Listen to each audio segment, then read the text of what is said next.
Hello friends and welcome back to my channel. Okay, I'm reading for Libra energy today, but it's a storytime reading. Storytime readings are a little bit more out there than the normal zodiac readings, and this is definitely one of those that is coming through like watching a sci-fi movie or something. So I'm not quite sure what exactly I'm channeling, whether I'm channeling a movie, which does happen sometimes, or if this is something that's happening to you, maybe even on the 5D, right? Maybe in the upper realm.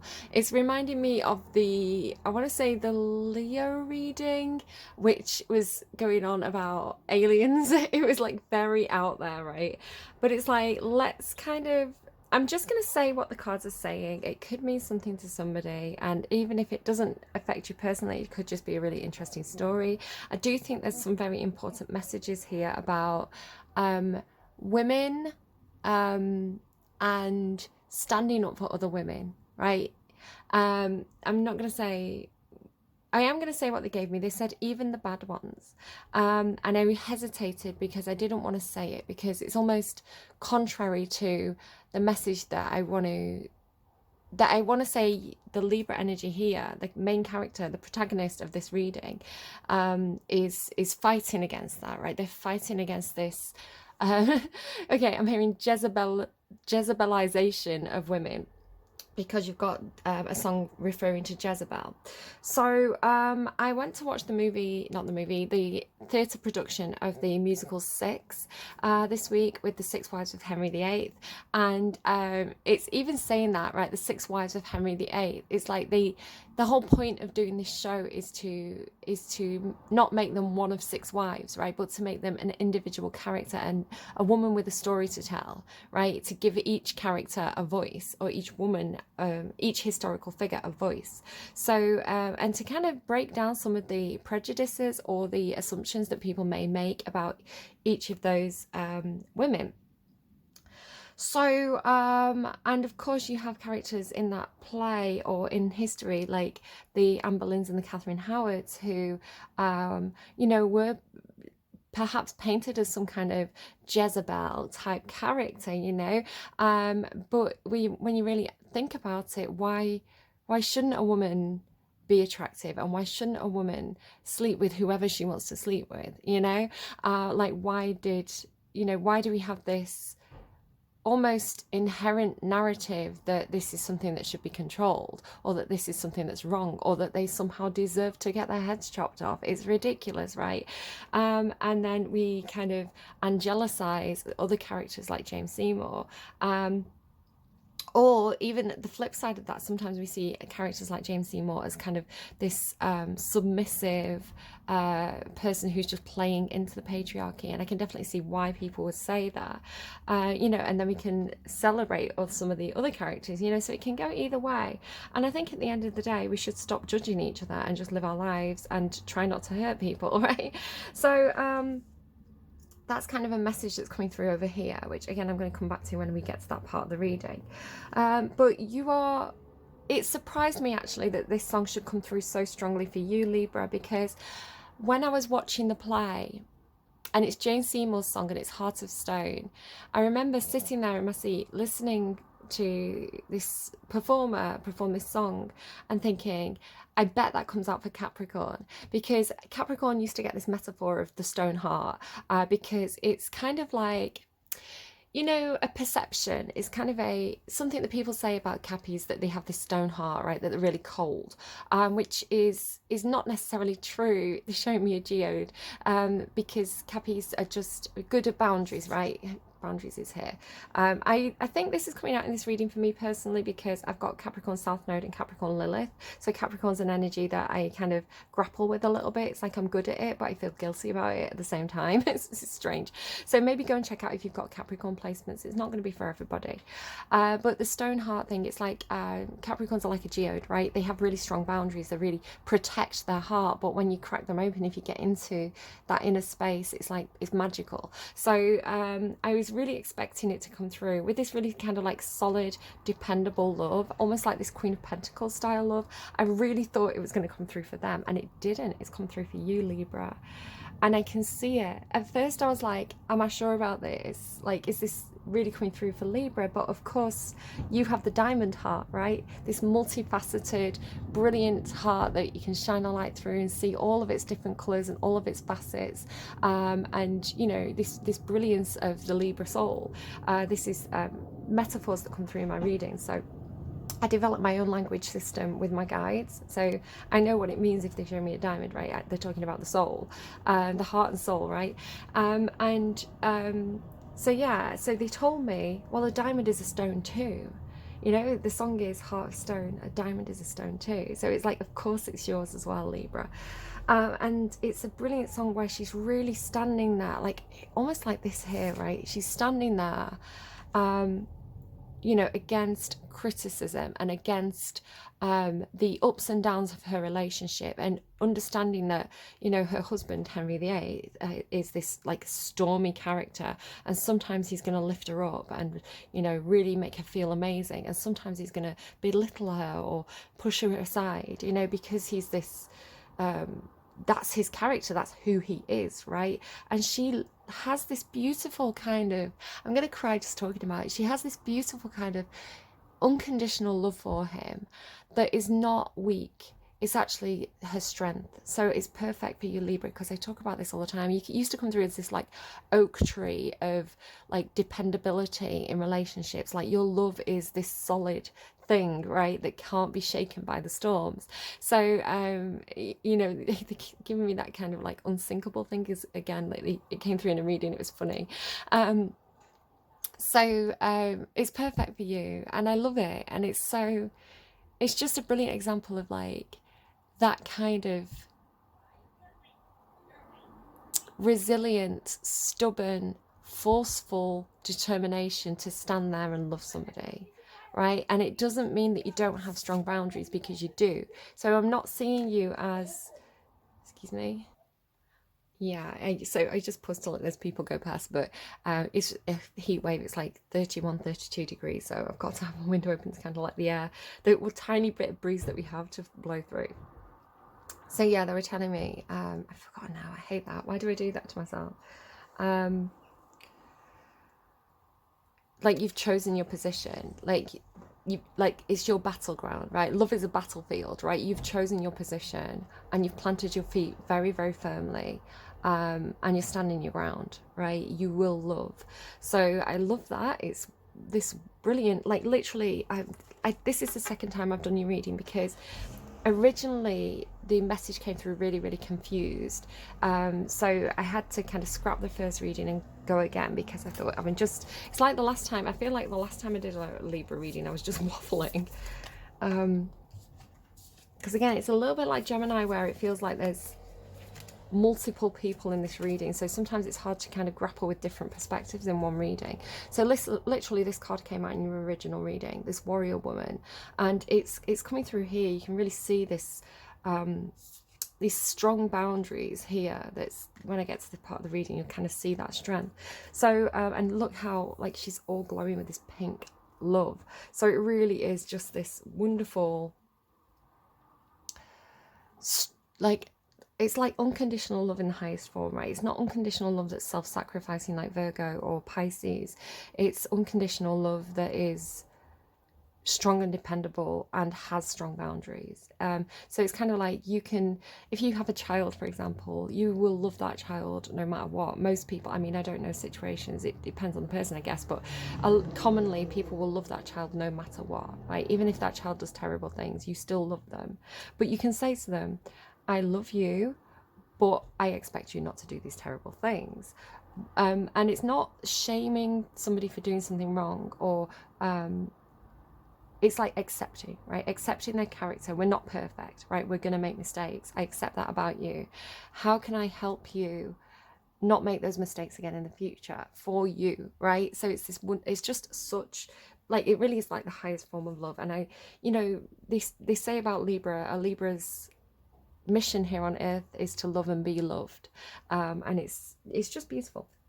So the lyrics in this song, they say, you can build me up, you can tear me down, you can try, but I'm unbreakable. So as soon as I got to that word unbreakable, I was like, yes, this is Libra, because I say you're the, you know, you're the diamond heart, you're unbreakable. If I had a diamond heart, you know, so yeah.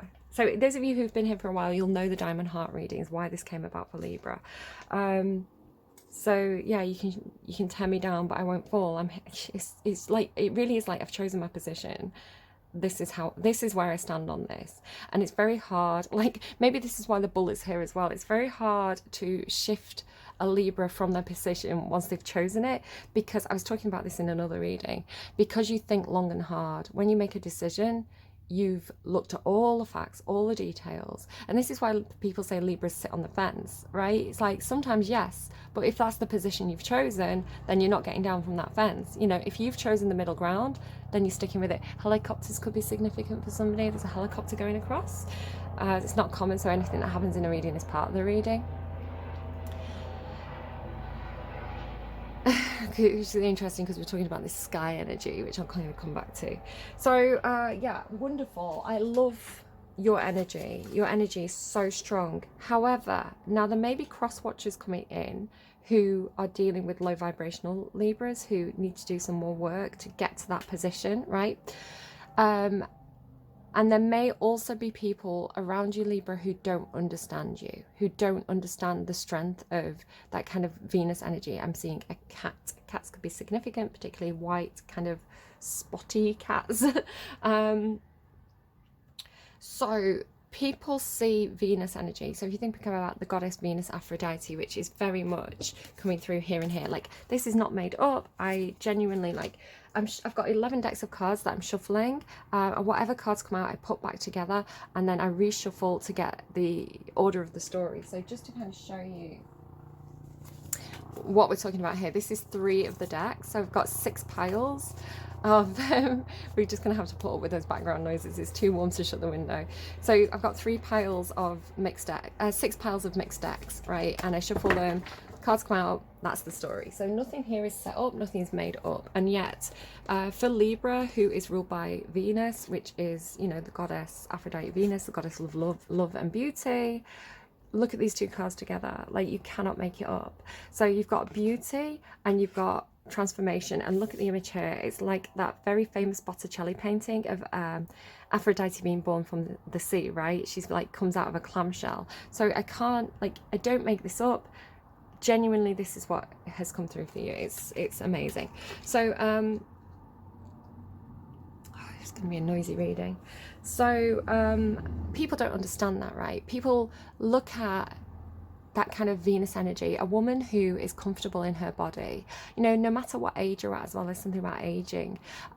You make the best of yourself, right? And sometimes Libras don't. Libras are also lazy. Sometimes you just get up and you like shove your hair up and, you know, you don't wash it, you shove it up, no makeup, flannel, off to the shop, right? Pajamas, pajama bottoms, slippers, going shop, right? Sometimes you can't be arsed. But Libra, you can look stunning when you make the best of yourself, right? You have that innate beauty. Oh my god, that helicopter's gonna drive us crazy, isn't it? So I can't see it, but it's definitely there. Maybe that's something as well. You're not being able to see something but knowing something's there, right? Being able to sense it in a different way. So yeah, that innate beauty of a Libra, being ruled by Aphrodite. It's like, it reminds me of like the Twits as well. So there's a line in the Twits by Roald Dahl where he talks about inner beauty. If you have a beautiful soul, it doesn't matter if you've got like buck teeth, a wonky nose, you know, scraggly hair, like that inner beauty will shine through. People will be able to sense it. People will be able to see it, you know, in the way that you move, in the way that you, hold on. Okay, so yeah, people will be able to sense that about you, right? That innate beauty. And it's not about outward appearances. And you could be the most, I don't know, like you could have, your face could be arranged in such a way that is like aesthetically pleasing. It like agrees with all, you know, whatever's the beauty standard of the time. You know, you could wear loads of makeup and have your hair done perfectly, but if you're a horrible person, that's going to show, right? So oh my god, I'm sorry about this really noisy reading. So yeah, so something about that. I've got that for those of you who are at a high vibrational state, you're ready to receive, right? You're ready to receive what the universe is bringing to you. And in the previous reading, you had a lot of cards about a new cycle, like the Wheel of Fortune, right? So a lot of stuff about going into a new phase that was going to be very abundant for you. In fact, you actually end this reading with fruition. So it's like good stuff is coming your way. You know, what you give, you're going to receive. So if you've given a lot in your life, the universe has kind of like collected that, and it's going to bring it back to you with abundance. It's like it's in waiting, it's on its way, is the way it's coming through. So what else have I got here? So I've just got so many notes.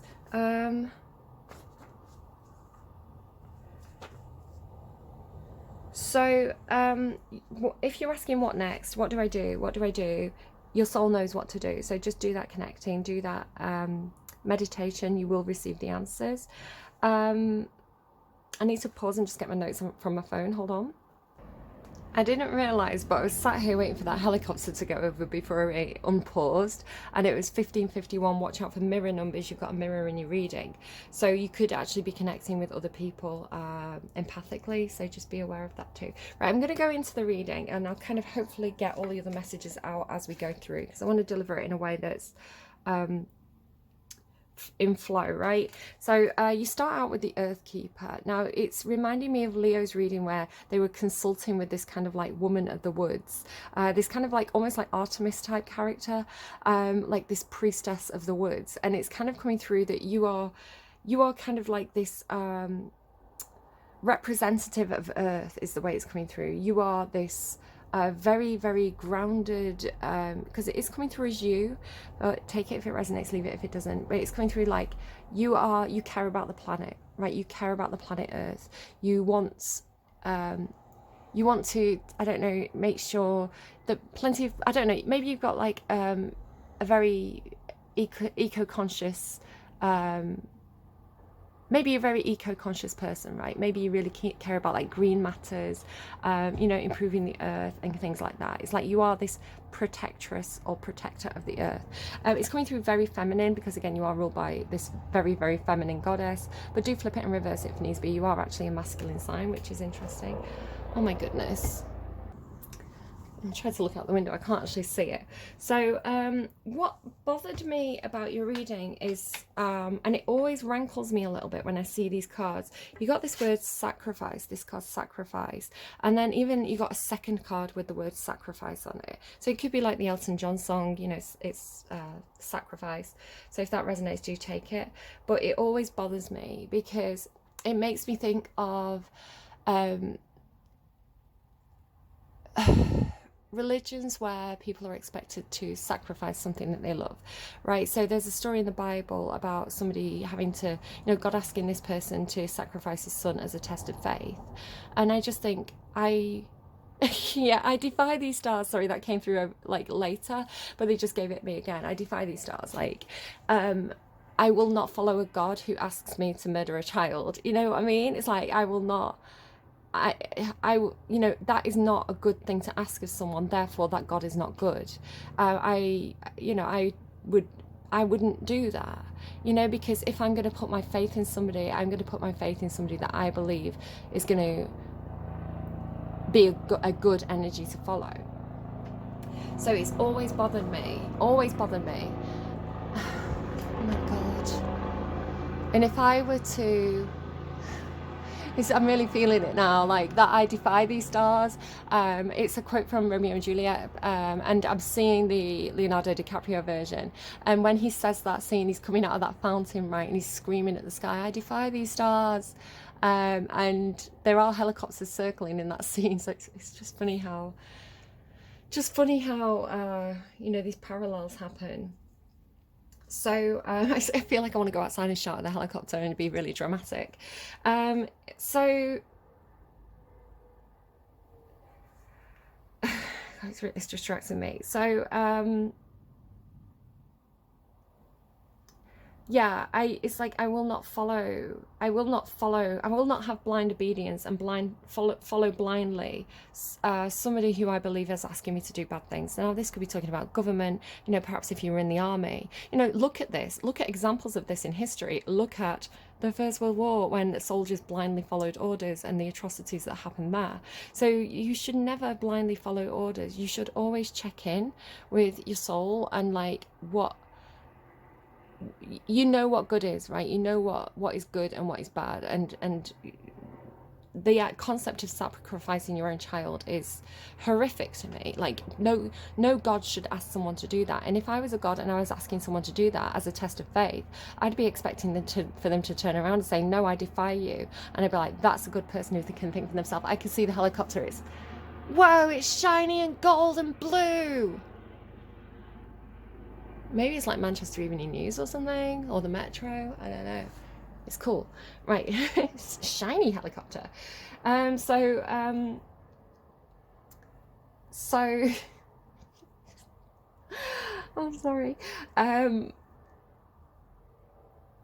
It's very distracting. So yeah, so the concept of like, I don't know. So I was talking in one of my readings as well about, I can't remember which one it came through for, but I remember talking about the story of Agamemnon and Iphigenia, or Iphigenia, I'm not sure I'm pronouncing it correctly. So if we go back to classical Greek stories and the mythology around some of the decisions that Agamemnon made. Now, Agamemnon was the king of kings. He was the guy who was kind of leading the Greeks as they approached Troy, and he made a lot of really terrible decisions, which turned out to be kind of his fated downfall. So Agamemnon, he was in this kind of bay on this beach with all the ships, right, the entire Greek army, and there was a horrible storm that was not ceasing, and the ships couldn't sail, and the men were getting really boisterous. So this is a mix of kind of the Odyssey, the Iliad, and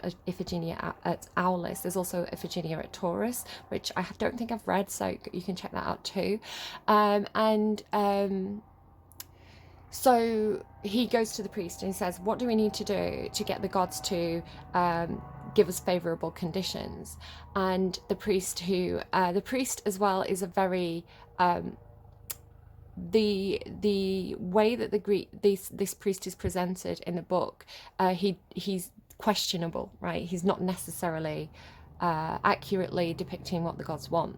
So he advises Agamemnon, you need to sacrifice your daughter and then, you know, you'll be able to sail. Now, obviously, Agamemnon doesn't want to do this, but he's under such a lot of pressure from the entire fleet, right, the entire Greek army, of these who are depicted in Iphigenia or Alice as like low educated, like a lot of the greater populace is low educated, which again can go back to the way Athenians were thinking about democracy at the time. And should people who are not educated be allowed to vote? So again, it's just discussing things that were going on at the time. So I'm not saying that, by the way. That is just a fact about what was going on in Athenian democracy through their plays that they were performing, right? Some of the questions that they were raising at the time. And of course, the elite were putting on the play. So of course, the elite were like, oh, maybe we shouldn't be letting those people vote. So I don't know. But anyway, so the other kings, the other basileus, go up to Agamemnon and they're saying, look, you don't have to do this. How do we know that that priest is accurate? You know, you don't have to cave into the pressure of the population. You know what's right and wrong. Don't do what everybody's telling you to do just because, you know, so many people want you to do it. You know, if it's wrong, it's wrong, kind of thing.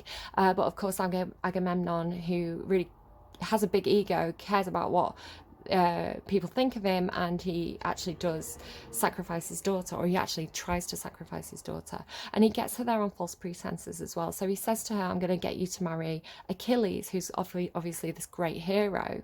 So she goes unsuspecting, you know, thinking she's going to get married, but then she gets there and Achilles is like, what are you talking about? So not only has he deceived Iphigenia, he's also deceived Achilles. So, you know, Achilles and Agamemnon don't get on great. So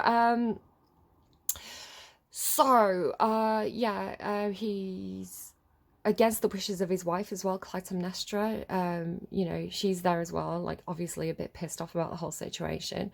And they go to sacrifice Iphigenia. And as they do, the goddess Artemis, who again came through kind of in Leo's reading, takes pity on Iphigenia and says, I'm not letting this happen. And she puts a doe in like a flash of light, right? And as they strike, a doe is in the place of Iphigenia, and Artemis takes Iphigenia to be one of her huntresses, right? One of her tribe. So it's kind of, again, this is kind of coming through here. This is kind of what this looks like to me. Like, you know, these hunter women who live in the forest, you know, these virginal women of Diana, right? So, and of course that doe is sacrificed in place of Iphigenia. So maybe it's talking about if a sacrifice must be made, can you trade, right? Should you trade? Does the doe have the right to life as much as Iphigenia does? So of course Agamemnon has attempted to do this, and his wife is appalled. And when he returns to, like, spoiler alert about this, what, 2,700-year-old story, when he returns to back home, when he finally gets home after the Trojan Wars, Clytemnestra's got another lover, and she murders him in the bath, right? She murders Agamemnon, right? Because she's pissed off at him because he murdered the daughter, quite rightly. And yet Clytemnestra is the one that's always thought of and depicted as being this like witch woman, right? And it's like, well, do you know what? Maybe she wouldn't have been like that if it wasn't for the men. So back to 6, right? Back to Henry VIII, back to patriarchy. So again, you know, some men are great, but sometimes the system sucks. This demonization of women and feminine energy. So in the original reading that I was doing, yeah, so anyway, it rankles me. It's like, no, don't sacrifice things. If someone's telling you to sacrifice something, they're probably not the person you want to be following, right? They're probably not really holding the keys to heaven. They're probably out for themselves. So ask questions is all I'm saying. So yeah, the bull keeps coming through with bollocks, right? Bullshit, bollocks. So yeah, that's the thing. So the original thing that I was channeling for you, Libra, I was getting the morning star, which is actually the planet Venus. The planet Venus is known as the morning star. However, there's something, and again, this was coming through with a lot of the confusion of the first reading, because words can be confusing, right? One person could take a word one way, and a word can have multiple meanings, so somebody else will understand it a different way. So whatever the morning star means to you, run with that. But the morning star, it's talking about Venus, because the planet Venus has like an elliptical arc in the night sky. So it's also the brightest, one of the brightest stars in the night sky, right? And it's the first one you see, and it's the last one you see. So it greets you and it kisses you goodbye, is the way it's coming through, and it's consistently bright. So there's this wonderful thing with that about, you know, even in the autumn of your life, Libra, even, you know, as you are a rising star and a falling star, you shine just as brightly, right? Your love is just as healing and just as like a guiding light, right? So it's like you never stop shining, Libra. So it's that beautiful message. Sorry, the wind's just blown my door open and the window open a bit further. So really beautiful message for you there, Libra. Like, the strength of your love really is your superpower. And also, like, the morning star can also be, it's like you last longest. It could be something about, I don't know if that you're in a, you know, like the 6 wives of Henry VIII, all vying for this one man's attention. I don't know if there's something where, because you're coming through as this Jane Seymour character, who's the one that he famously truly loved, I don't know if there's something coming through about your love being long lasting, right? So it's like, even though other women may come and go, you know, I don't know who you're dealing with, like, you know, I don't know who this person could be for you. It's not going to be for everyone. Even though some other women come and go, your love stays the course, right? Your love is consistent. So that's really quite beautiful. Not so much the whole cheating thing, but I don't know, maybe you're in an open relationship. I don't know. So, of course, so back to this kind of demonization of Venus energy, demonization of the feminine. The morning star, right? The Venus, the morning star, was also known as Lucifer, which means the light bringer, because again, it's the first light of the night sky, right? So it's like she brings in the light, she brings in the rest of the stars, which is coming out in your reading beautifully. But of course, Lucifer is another name for the devil, right? So it's this conflation of different words with different meanings, and how throughout modern history especially, you know, feminine sexuality, feminine beauty has been something that has been controlled by the patriarchy. So again, we could talk about the Hollywood film industry around Marilyn Monroe's time, and how you know, if a woman was promiscuous, I hate that word as well, because it's just a woman doing what she wants to do, right? You know, it's her body, she can do what she wants with it. But if a woman was promiscuous, the kind of 1920s, 1930s, I think it was, film board said that any woman like that has to either at the end, they somehow has, that sexuality has to be brought into control. So either, you know, if you have a promiscuous woman in a movie, by the end she has to be married, right, controlled, or dead. So there's this horrible side effect of that, of like, because our media has always presented this type of woman as somebody who should either be murdered or tamed, it's really conditioned society to subconsciously have those thoughts, right? So hopefully this is something that's being broken down now with, you know, modern media, like productions like Six, who are, you know, very sexy women who are really reclaiming their own personal stories. So the whole Jezebel thing can fuck right off. It's bullshit, and I'm having none of it, and we are gonna get right into that. So what are you being asked to sacrifice? I don't know, but I am uncomfortable with it. It's actually come through with the song because I really need a clarification on it, because I have such a natural resistance, you know, it angers me, the thought that someone should ask you to sacrifice something, especially something you love. It's like, piss off, none of your fucking business, mate, right? I defy you, stars. So because to me, love is the highest, love is God. To me, unconditional love is the best thing that exists in the universe, right? So if there is a God, that's the energy that it should embody.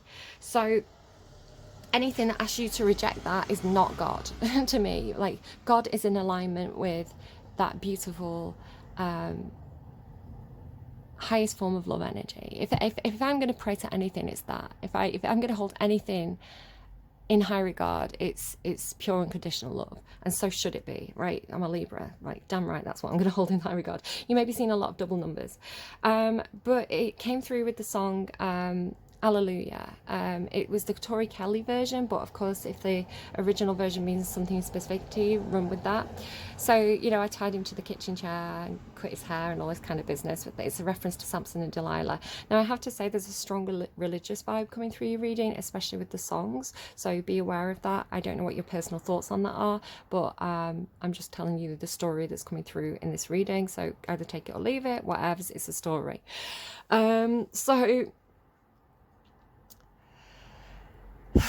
So hallelujah. So I went to bed and I was rolling this around in my mind, and of course she says, so this concept of God, and there was one reading that was like, I just have one question: is God's love conditional or unconditional? It's like that's gonna be the deciding factor of whether I follow this scripture or not, right?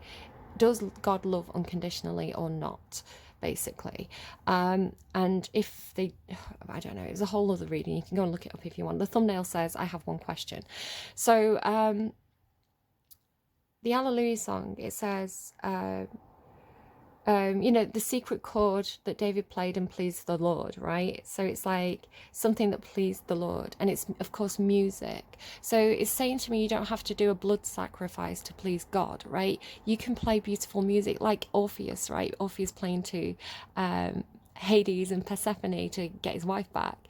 You know, you can have a great talent that pleases the Lord. It's like, do what you're good at if you want to, you know, do what you love if you want to please that energy. It's a greater honor than something that's low vibrational, like I said, blood sacrifice, blah, right? So you can give gifts, you can show, you know, whatever deity you love, you can show them that love through many different ways, right? So if there's an energy that's demanding something negative, I would say it's not God. So I know that goes against some scripture, but I'm sticking with it, right? It's my own personal belief with my own personal connection to that which is above. So it also says, it's a beautiful line. There's a blaze of light in every word. It doesn't matter what you heard, the holy or the broken, alleluia.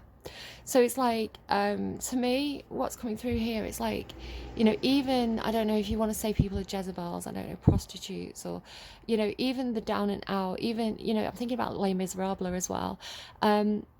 Even the people who perhaps haven't, have fallen into certain choices because of the opportunities that were available to them or lack thereof, right?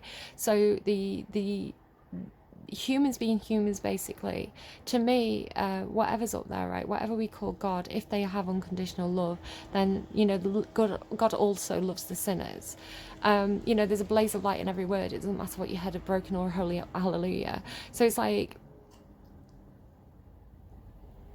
redemption, right? I don't know, it's like it's something about, it's making me think of the end of, have you ever seen the movie I'm trying to think At World's End, right? It's one of the Cornetto movies with Simon Pegg. And at the end they go down and they're talking to these aliens and they're saying, like, he gives this brilliant speech where he's like, yeah, humans are messy, that's what makes us brilliant. It's that kind of energy. I defy you, stars. Like, we are messy and we are great, right? Like, we're messy and that creates innovation. We're messy and that creates the human experience. So, like, embrace it. So there's something that you're doing where you're breaking out, because this is always, the imagery of this card always talks to me about this person sees what's inside, right? So again, it could be your ability, Libra, to see the beauty within other people, the best part of other people, and to make them see it themselves and bring it out of them, right? It's like changing the way people think about themselves through really seeing, like, the purity of their spirit. It's like breaking off the who had this thing about, like, the mask, right? The heavy mask. It's like being able to see right into their eyes, right into the soul, to who they truly are, the purity of their spirit. And so it's transformational, right? So you have transcending and transformational. It's like whatever is happening where you're breaking off, it's like breaking off the earthly facade, right? Breaking off what the human experience has, like, morphed this person into. So it's like, if you imagine, like, every human is a lump of clay, and the experience that you have in this life kind of morphs you into a certain shape, and then tries to make you, tries to fire you so that you stick in that shape. It's like you see the soul, you see the original essence of this, and then it shatters the facade, it shatters the mask, and allows this person to be a free soul, right? It allows them to be who they truly are, which is this light, unburdened, because you've literally got the Ten of Fire here, like this light soul who doesn't carry around this baggage. It's really very beautiful, this reading, Libra. And again, it's like you do it for yourself and then you do it for others, because then you have these others around you. Now, this could be talking about you in past lives, like you being reincarnated, right? So these are like these three women, like you and past, you in a past life. For me, I have names for these characters. They come through kind of like spirit guides for me. So again, the way that my guides communicate to me, sometimes they'll show me a character, and so this is Catherine and this is Charlotte. So I don't know if this is literally past lives that I've had, but it's like the name that I give to these characters. So Catherine's very stormy. She's like Catherine from Wuthering Heights, right?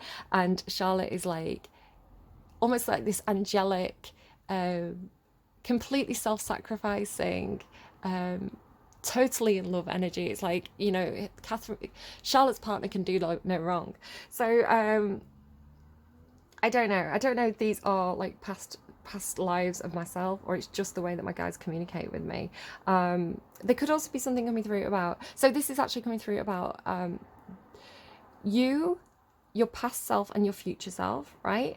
Or you and your karmic self, your shadow self, and your angelic self. So whichever way you want to see it. It could also be talking about you and other women in general, like women as a collective, women as a group.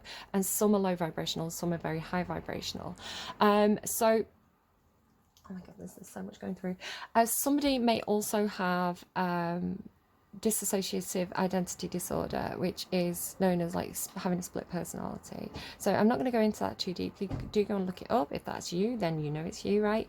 Yeah, so this sometimes comes through with, God, this is going to be a really long reading. So Libra, you come through as the diamond heart for me, and I realized this week that what I was actually channeling when I talk about the diamond heart is the higher heart chakra. And so if you go and look up the description of the higher heart chakra, it's like exactly what I get when I talk about this unconditional love energy. So it talks about your own soul, and perhaps a soul that has reincarnated through different lives. And it's so it's a diamond, it's a clear diamond. You can shine a light through it, you can see all the different facets, you know, you can totally see all the different facets, and you can see the true colors of the diamond, right? There's nothing hidden.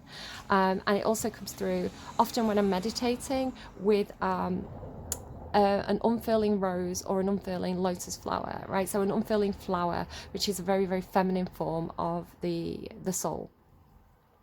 And then interestingly, in your other reading, you had these cards, not those cards, hang on, I'm going to come back to those. You had, look at this as well, you had Anna, grandmother of Jesus. It's like, you know, these guys are looking after you, your spirit guides are looking after you. But you had these as well, the ever unfolding rose, cracked open, it's happening to you, not to you. And the second bloom, a second chance, it's never too late, new possibilities. So it's this, it's you constantly unfurling, constantly,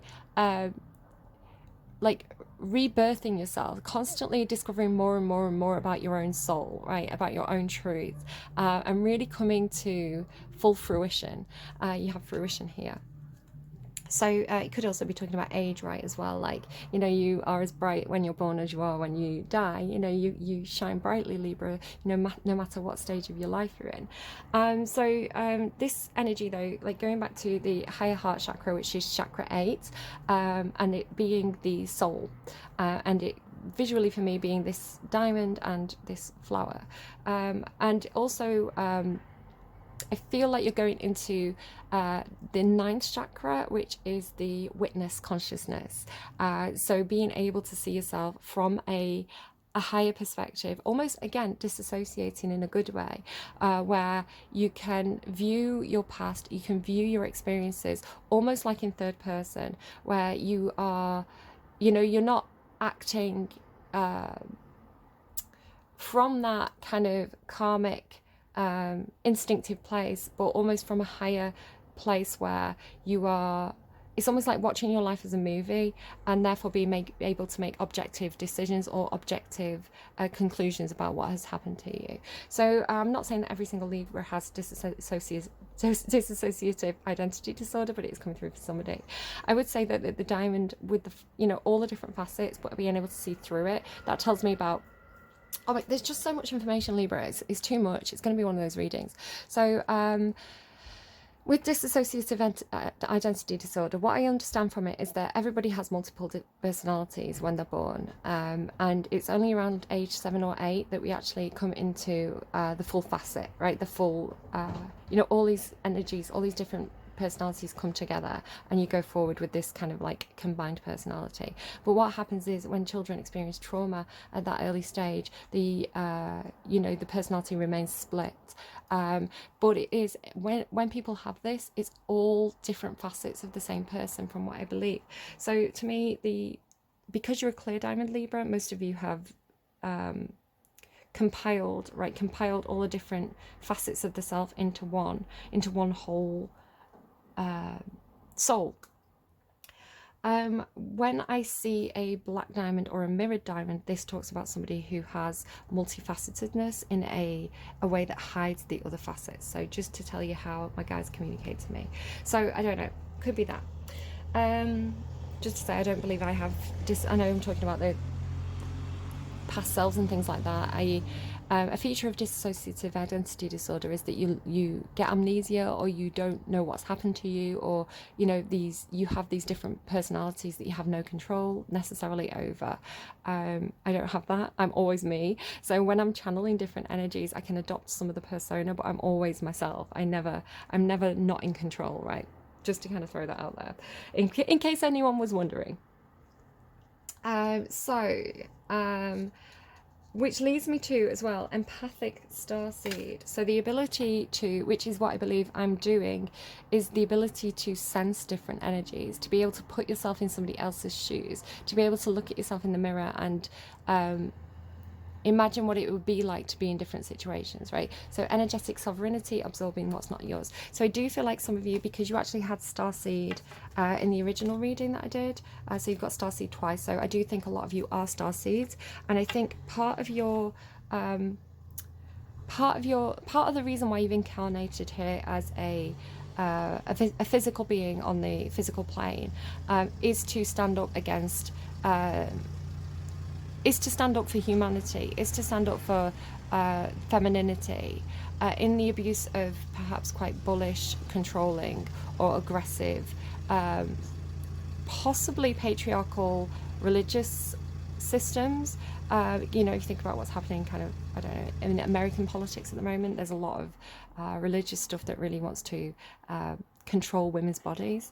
So you really are in a position, whether you're male or female, to really stand up against this, right? To really plant your feet firmly, choose your position, stand your ground, and draw some boundaries about what is and isn't acceptable in terms of access to your physical body, who gets to touch you and who doesn't, right? So this is also being able to, again, put yourself in the shoes of other people. So perhaps there are other women who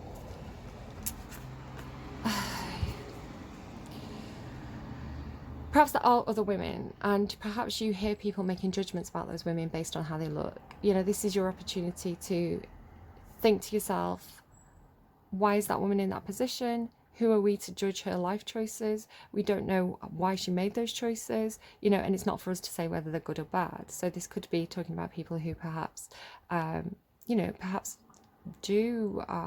maybe do work in the sex industry, right?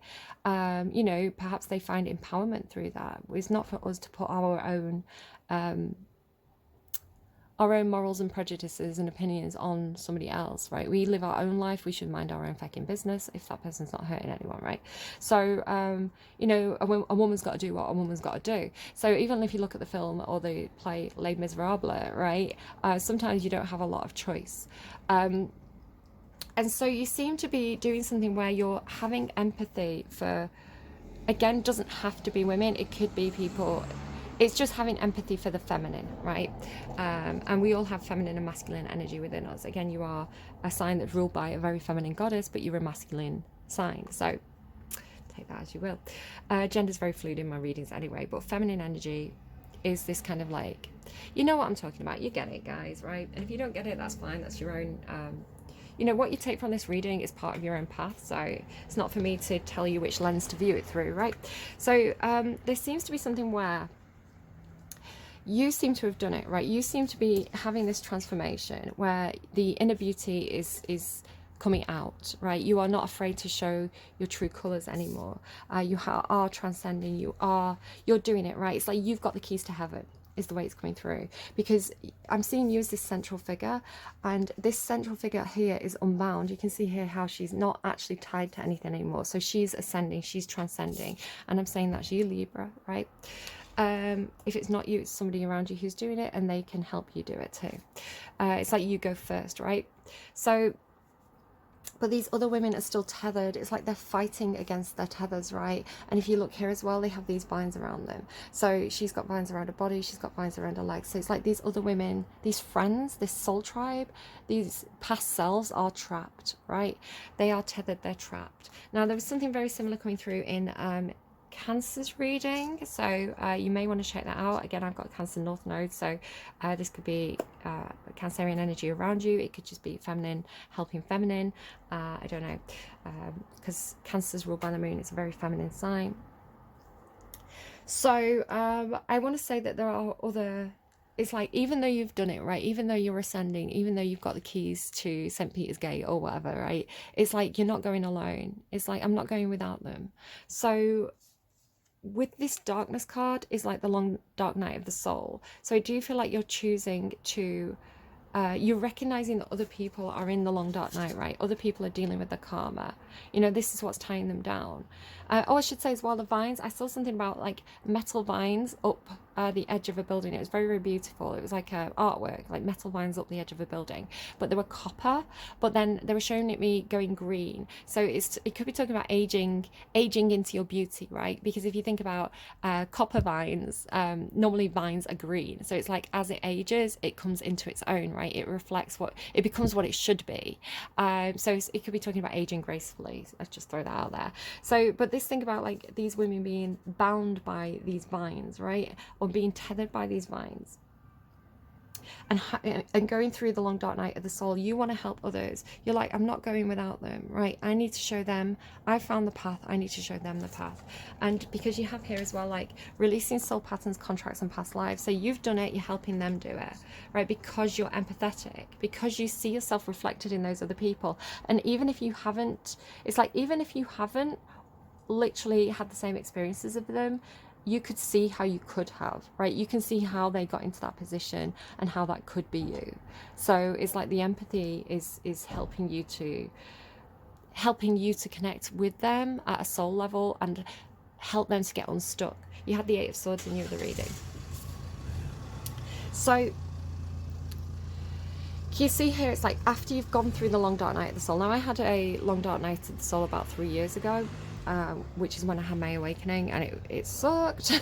Right, purging, couldn't eat, couldn't drink, couldn't sleep, all that nonsense. Very confusing period for me. So it's like you're now guiding. If you've gone through this before, you know how to guide others through it. So it's like they're coming towards this portal opens and they're crossing the threshold, right? They're having an initiation. You had initiation. No, again, tying into Cancer's reading, Cancer had the initiation. So Cancer had this card, right? It's like they had to go through the long dark night. They had to go through the fear, the darkness, the scary things, right? To get to that portal, to have their awakening. So literally very, very similar message to Cancer's reading. So yeah, the initiation, the crossing, like making it through, right? And then it's like getting home. So it's almost like this is heaven, or this is the star system if you're a star seed. It's like finding your soul family, finding your soul tribe, transcending, right? It's like going higher. Going up, again, it could be chakra work, going up beyond the bodily chakras, like the 1st to 7th chakra, and then going into the 8th and 9th chakra. Now the 8th chakra is actually your thymus, but it's sometimes depicted as being above the head. It's the higher chakras. So, and again, there's this 3 women, right? So again, it's this feeling of, if I'm going, I'm bringing my soul tribe. If I'm going, I'm bringing my soul sisters. And there are guys here as well, so I'm not kind of, it's a very gendered reading, but I am not rejecting anyone here, right? I am saying anyone who's high vibrational, anyone who's willing to walk with that unconditional love energy is welcome in this space. So you know, soul sisters, whatever, you know, soul family, soul tribe. There are guys on this card, but these 3 women, it's like they're coming with me. If I'm going, we're all going, or none of us are going. It seems to be a bit of like a standoff, and it seems to have caught the attention of something, because this Wizard of Awareness was in your original reading, and it was like he was watching you weighing something up. He was watching you make a decision. So it's almost like not wanting to intervene, but it's like, and it could be God, right? It could be God, it could be St. Peter, it could be one of your spirit guides, it could be an actual person here on earth. I don't know who this is for you. Wizard of Awareness.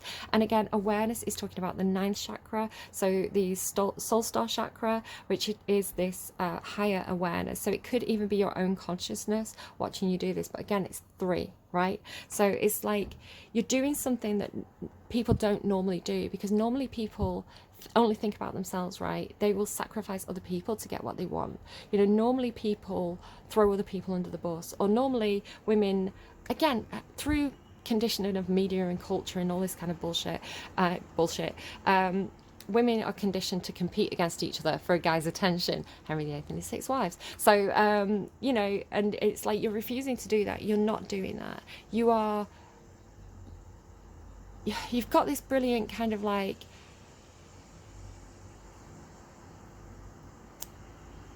sense of equality, or sense of like, if I break through that glass ceiling, I'm taking the others with me, or something like that. You're doing something that people don't normally do, especially if these women are a bit bitchy, right? It's almost like, do you ever see that thing where, you know, you're having a little bit of success, you know, maybe you've had a makeover, you're feeling really good about yourself, and then you catch other women bitching, like you catch them talking about you and giving you snidey eyes or something like that, and you're like, why would you try and knock me down for being my best, right? Why would you try and knock me down when I feel good about myself?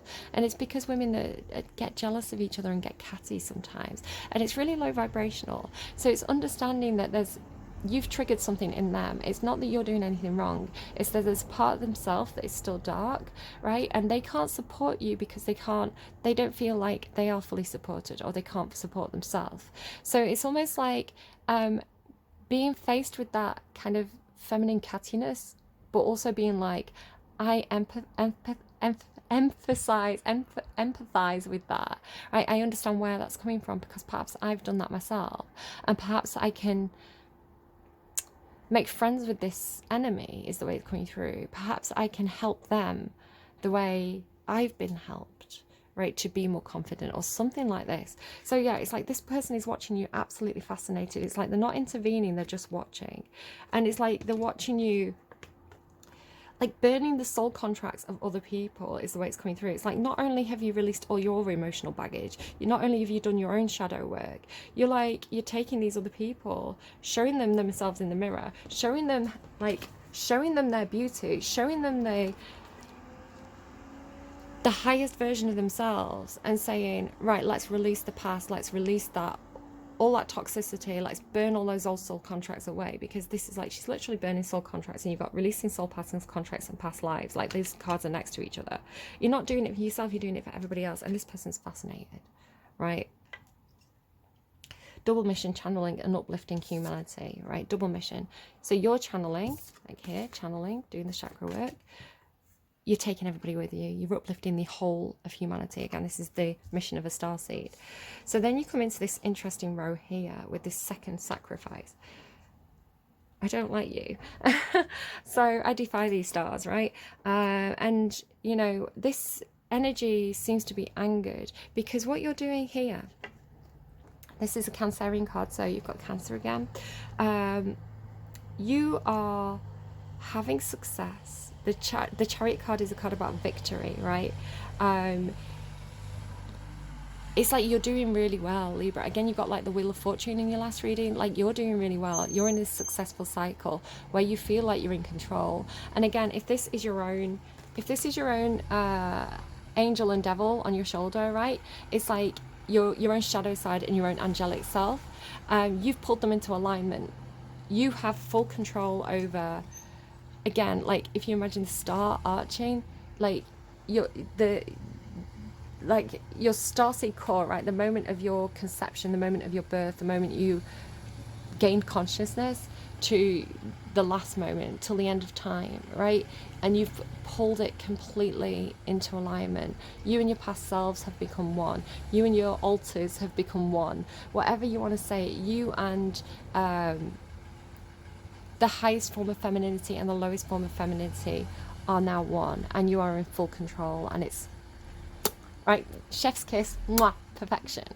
But it's angering someone. It's like Zeus, right, or something. It's like this male, and it's coming through as religious, right? So again, it could be perhaps a man in your life who's very religious, you know, who's like, no, Eve was the first sinner. She made Adam bite the apple. Then they got all naked and pregnant. Ugh. Right, it's a very, very low vibrational patriarchal energy, right? And I do believe that there's some religion involved. Just through some of the other songs that have been coming through, basically every single song has been coming through with a religious tone. And the song that actually clarified this is, well, actually this, because if you look here, again, I defy you stars, right? So this it's like, you look here, it's like the eye of God, like this thing watching you and then coming in. Like, do you see what I mean? It's like, we've been watching you, and then you are standing your ground. Like, look at this fucking David and Goliath, right? Look at this little dude. like absolutely hot, but harnessing, right? Fully connected to this energy, like fully tapping into it and harnessing it. Look at this, like all the chakras lined up, and then the power of that stance. It reminds me of, well, as like the Sabines, no lighti pugnere, they stand on the battlefield and say, do not fight. So it's like this brilliant moment of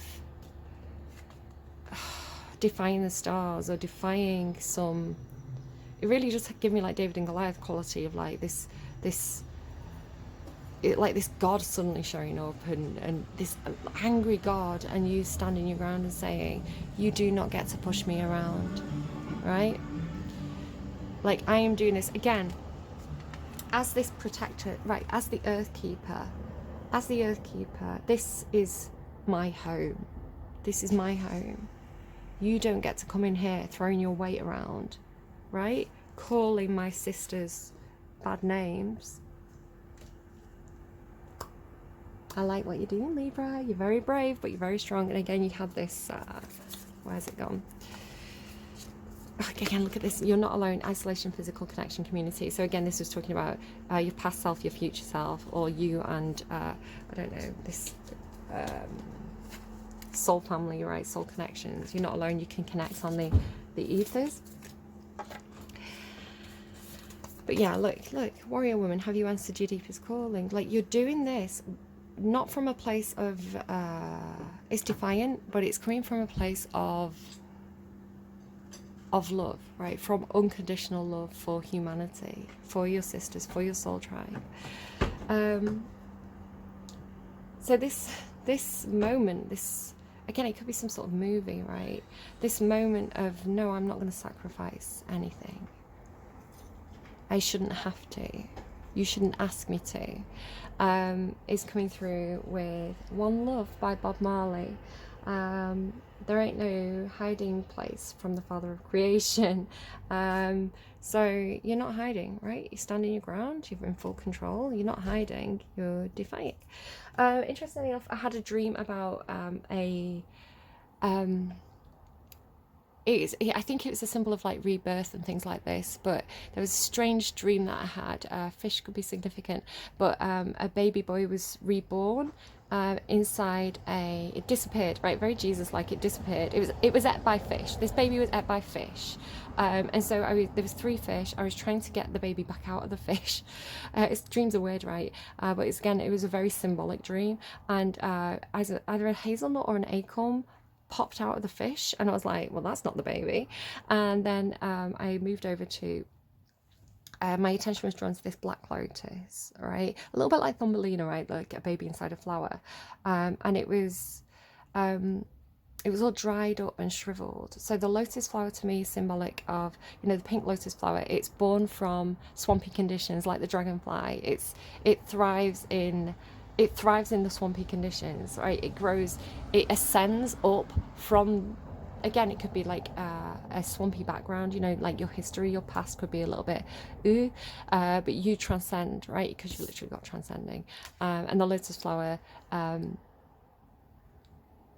is very, very beautiful as well, of course. So this black kind of shriveled up lotus flower was between the petals was this glowing golden light, and so I was very carefully peeling the so that's just the wind slamming the door, peeling back these petals, which were again very dry, and inside was this baby boy being born again in this golden light. So I googled the meaning of a black lotus flower, and it actually has a very similar meaning to the pink lotus flower of rebirth and transcendence and all these wonderful things, but also of rebellion, which I thought was very cool. So I don't know, very symbolic dream. So jump in. Andromedan energy, adventure, say yes to change. There is a change coming in. You are having a new beginning. Cool. But it's wonderful. It's like plunging into this eye in the sky. It's just absolutely fascinating to me. With no fear, right? It's defying fear. News, raven. Ravens, of course, are a symbol of, it's an animal spirit, an animal totem that can exist in both planes. So it's an animal of our plane, of the 3D, and of the supernatural or spiritual plane, right? So the news could be coming in of some kind of spiritual change that's happening or something like this. If ravens means something specific to you, roll with it. It's also 2 and 3, which makes 5, which is a number of change. And then fruition, harvest moon.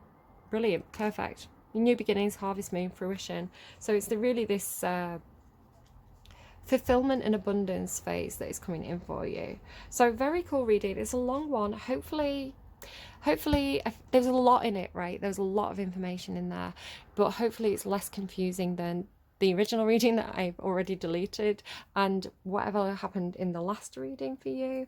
But whatever you're doing, and I do feel like it's confusing, right? If you're breaking out of the bodily chakras into the higher chakras, into like the 8th and 9th chakras, you're going to be tapping into stuff that is kind of new territory, even for humanity. Not many people do this, so you're going to be going through some trial and error, right?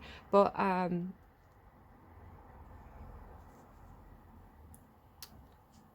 whatever you're doing, it's positive, and I want to say it's supported by spirit, because where did this reading come from, right?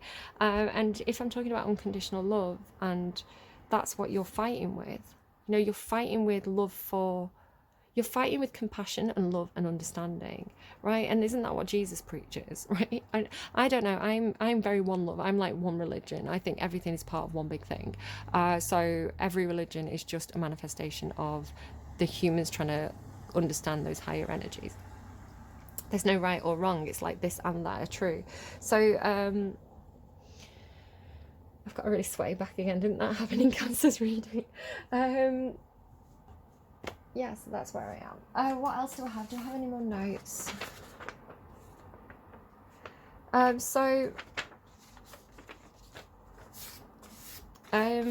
What did I... Oh no, One Love. Sorry, I got that wrong. One Love came through for these, the 3 women. I was like, explain the 3 women, and it gave me One Love. There ain't no hiding place from the Father of creation. Other songs that you had Angry Johnny by Poe, which was where the Jezebel came from, and Faith by George Michael. I gotta have faith, faith, faith. So in that song, and again I was getting pissed off with it, because it's like, I don't know if you're dealing with some guy who's like a little bit religious, right? A little bit traditionally religious, and he's very, very attracted to you. He's like, I want to touch your body. But it's like, I need a higher love. I need God. Like, I don't know what's going on with that. It could just be telling you to have faith. Right, everybody's got to walk their own path. If that person takes a different path and they don't do whatever you're doing, which is pretty damn cool, whatevs. I don't know what I'm going to say. Whatevs in this reading. What is this? And the bull, actually, the sacrifice and the bull and boundaries came through with Laid. And James, you're so pretty, right? So you're so pretty, Libra. But it's interesting that sacrifice came through with this whole thing, like she tied me to the kitchen chair and cut my hair and all this business. And then this is coming through with dress me up in women's clothes, messed around with gender roles, dried my hairs and called me pretty. It's making me think of somebody had Gorgeous by Baby Bird, you know. So Chariot is quite a dominant feminine energy. It's a cardinal sign. Libra's a cardinal sign. So I don't know. And also I asked for further clarification, because again I'm kind of struggling a little bit with some of the confusion around some of the messages, and I got The Boys of Summer by Belle X1. It's a cover. So after The Boys of Summer have gone, so again I don't know if there's a female who is quite liberal, which is absolutely fine, you know, because it's her decision to do whatever she wants to do with her body, nobody else's decision, right? And there's nothing wrong with it. It's absolutely fine. But again, there may be somebody who's willing to stick around and wait for somebody. So a few different messages there, I don't know. Let's get you some advice. I want to get you, because you end with a fairy, right? The daffodil fairy. Daffodils are symbolic of Wales, right? Let's get you a fairy message for your advice. Advice, please. Wish wisely. Use your wishes wisely to manifest your heart's desire and take practical steps towards making your dreams come true. Nice. And then let's get you, if I can find my deck. Again, I've got like 11 decks, or 12 now with the fairy deck.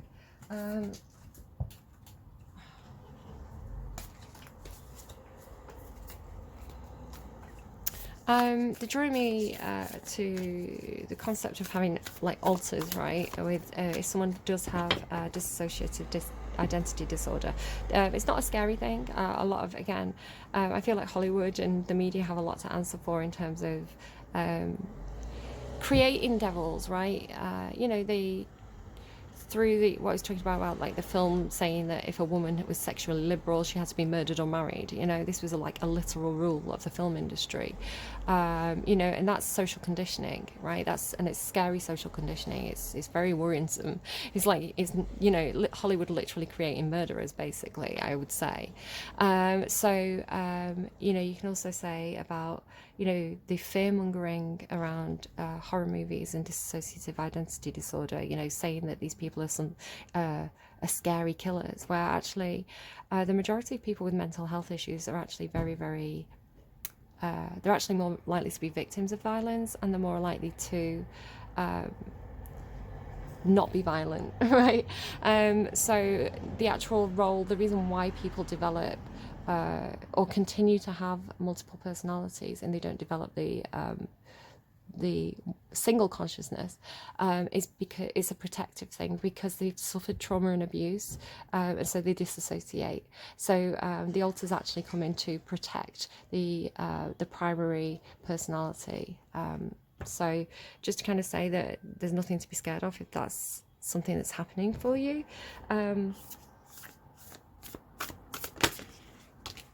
Crow spirit, love it. You got ravens and crows. Oh my god. Ooh. Hello baby, you've got the holy trinity of the corvids. I love these cards. Okay, I love crows. I love how intelligent they are. I love how, like, crows and ravens. I once saw we have a lot of crows in the area. I can't actually see any today, which is curious considering so many have come out in your reading. It's a very hot day though. They might be sheltering somewhere. I should put out like some water for them, I feel, so they can have a little bath. But yeah, so what I'm saying is I once saw a crow with a big crusty piece of dry bread in its mouth, and it went into the car wash and started, there was like a little gully where the water drained off, and it started like dipping the water in and then pulling it back out and testing it and dipping it back in. I think they're fascinating creatures and they're so intelligent. I love that you have the crow, the raven, and the white raven. I don't know if anyone's been watching what's it with Morpheus? I can't think what it's called now. On Netflix, what's it called? I've just started watching it. I've only watched like a couple of episodes, but I'm really, really into it. But he has that beautiful, you know, I think it's a South African raven or an African raven. And it's like a black raven with a white spot on it. It kind of looks a bit like a magpie. Anyway, I'm getting distracted. Co-create with spirit. As you look around you, you can sense the magic that pulses through the world. Can you sense the magic that pulses through the world? Have you witnessed how every thought can become a thing? Yes. How every intention can call the universe into action, as the sacred laws shape what you experience. The universe works in perfect order. When you align your thoughts, feelings, and beliefs with spirit, you will want to crow with delight, feeling the excitement and wonder of being in harmony with something much larger than yourself. One love. Crow Spirit says that you are right on target now to see your dreams magically come into being in the visible world. Going back to one love, to me it's the collective consciousness. If God is omnipotent, omnipresent, then God is everywhere in everything at all times. We are literally one huge, like, interconnected organism in my belief system. So it's we're all God having a human experience on earth, basically. You can't say God is omnipresent and then say he's not everywhere. You know, you can't, I don't know. Crow Spirit says you're right on target now to see your dreams magically come into being in the visible world. The law of abundance, compensation, frequency, and praise are operating in your favor now. Again, you had this message in the original reading. Remember to be grateful and praise what is yours, even if it is still coalescing into form. What did I say about that fruition? It's coming in. Still residing in the invisible realms of co-creation. No matter the area of your life you're concerned with now, what you hope for is on its way, for Spirit is your co-creation partner. So, yeah, so I got distracted. They were giving me Halsey, the more that I give, no, the more that you get, the more I give, the more that I give away, something like that. The more that you give, the more that you get, something like that. I did have something in the original reading, and again, it was a very hard concept to grasp of, again, being in alignment with your past self and your future self, right? Your shadow and your angel, your highest self and your lowest self. It's like every version of yourself all pulling in together, which is what's actually creating this new cycle for you and this path to abundance. Again, it's almost like God's watching you, absolutely fascinated by the control that you have over the different aspects of yourself, or something like that. So 66.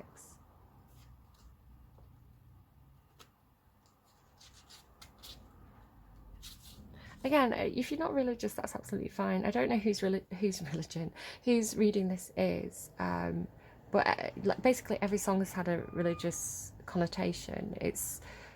There is some kind of religious factor in this reading in somehow, shape or form. How that is for you, I don't know. But again, I'm not trying to convert anyone or preach or, say that one religion is greater than another or anything like that. Whatever you believe is absolutely fine. I'm just relating the story as it's coming through in the cards and in the songs. So again, these are all songs that are randomized on Spotify. That I think I channeled the 6th song for you, but apart from that, everything else is literally been randomized when I've asked, what is this, what is this, what is this? And it's just all, the message keeps coming through consistently, but it is a very overwhelming and confusing and possibly conflicting situation. So, I'm just going to keep going. White Raven Spirit, trust in the magic. Nothing in the universe is random, for the intricate web of co-creation weaves together all events and has done so since the beginning of time. Again, exactly, it's like one big system. Coincidences have meaning. So again, that helicopter could have meant something. I defy these stars. And White Raven Spirit appears to remind you to pay attention to these synchronicities so that you might recognize patterns. Even the winds dance in a pattern, participating in the magic of Spirit's plan for all. Align with the highest good and intentions, and you will come to see that White Raven is guiding you, an ally to you, and a messenger from Spirit. Align with the light, and you will start to recognize that all is working together harmoniously in the ways that the eye can't always see and the mind can't always comprehend. The universe is conspiring on your behalf right now, drawing you to the light and bringing you the magic and miracles that are your birthright. Now is the time to trust in the magic of the world that is everywhere and in all things. Pay attention to how things come together as if by magic, and you will see the hand of Great Spirit arranging things in your favour. So I'm not asking you to defy your own religion or anything like that, unless that's something that you're guided to do. Again, it could be talking about standing up to patriarchal political systems or groups, or even your own father or something like that. But whatever this, I love that I've just dumped the White Raven on top of that ball. It's we're not speaking of that anymore. We're done with that energy, that Goliath energy. Not about that. I'm just gonna go and grab my phone and we'll get you a song on camera.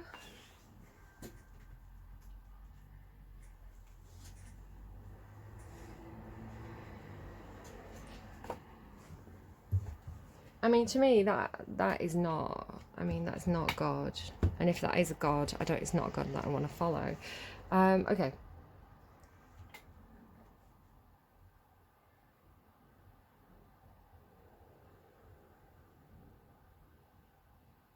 I'm just channeling. Getting ready to randomize the song. Waits for Life by Emily Hain and Lana Del Rey.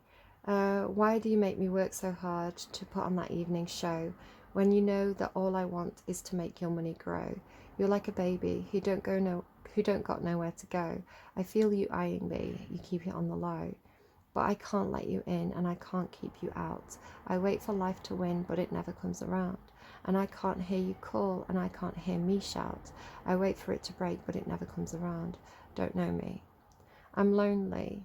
Why do you make me take that shit to put on that evening show when you know I don't need it? Better than your booze and blow. You're like a baby, don't know better. You don't know. You drag me down, you try to keep it on the low. So, yeah, it could be, I mean, talking about like, you know, why do you make me take that shit to put on that evening show? So it's a bit yucky, right? Wait for Life, Emily, Haney, and Lana Del Rey. All right, I hope that was helpful to somebody. Do take care of yourselves. Take really good care of yourselves and take care of others, especially women around you, right? Look out for each other and trust in spirit, because again, I love the beauty of this reading, how I was talking about harnessing the light and the dark, right? Harnessing. When I find Libras, especially when Libra tap into, it's funny that I mentioned Halsey, right? Halsey. When Libras tap into their shadow, it's very empowering. So any kind of like anger that you find there, any darkness that you find there, you're very good at transmuting it into powerful energy to create change. So for example, if you have discovered some kind of abuses going on in some kind of situation, it makes you angry, and you use that anger to drive as a powerful force to drive change. You use that anger to stand your ground and reinforce your boundaries. So I love Halsey. I think she's an incredible singer who has a lot to say about kind of these sort of issues of you know, music industry, abuse of power and things like that. Obviously Lana Del Rey as well, is in that kind of world. So yeah, this idea of like bringing your own devil self and your own angel self, right? Your own black swan and your own white swan together, harnessing them, using that to empower you, being fully in control of that, and like you have these wonderful like crow and white raven spirits. Like it's just such a beautiful reading. All right, really pleased with that one. Hope it made sense to everybody. I hope you all enjoyed it as much as I did. It was a very complicated reading. Really took me a couple of goes, a couple of tries to understand the message, but it's coming through very strongly, and you're very, very empowered. And if you're not empowered, look for those who have done it before you, who are willing to help you, right? Those people who have just making me think of, like, if you go and watch Six, or you look at some of the performances on YouTube, Catherine Howard, she's got 4 verses where she's got these 4 different relationships where she's all you want to do is you know, have sex with her, you know, touch her body, you know, they want her for one reason, and she always thinks it's love, and it never is. And so the other women come in to put their hands on her to represent, you know, the men touching her, you know, and crossing those boundaries, and also, you know, her, you know, and she pushes them away, you know, she has those boundaries, she has but also, you know, the sympathy of the other women who this has also happened to. You know, so it's a very wonderful performance if you're interested in going and watching that. All right, do take care of yourselves. I hope this was helpful to you, and I will see you again soon. And again, Libra, this is actually a hugely positive reading, because standing your ground and having those boundaries is bringing you to fruition and abundance, and with the hand of spirit. Okay, you've got this. Do take care of yourselves. I'll see you again soon. Bye, friends.